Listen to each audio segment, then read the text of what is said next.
उकडीचे मोदक.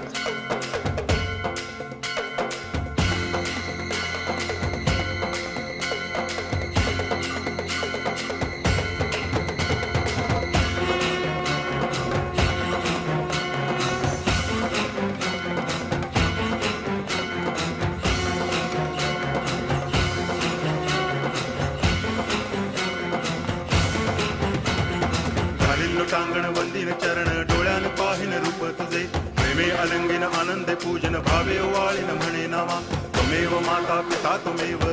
बंधुश्च सखा त्वमेव विद्या करुणं त्वमेव सर्वं मम देव देव कायेन वाचा मनसेन्द्रियैर्वा बुद्ध्यात्मना वा प्रकृति स्वभावात् करोमि यद्यत् सकलं परस्मै नारायणायति समर्पयामि अच्युतं केशवं रामनारायणं कृष्णदामोदरं वासुदेवं हरि गिरिधरं माधवं गोपिकावल्लभं जानकीनायकं रामचन्द्रं भजे हरे राम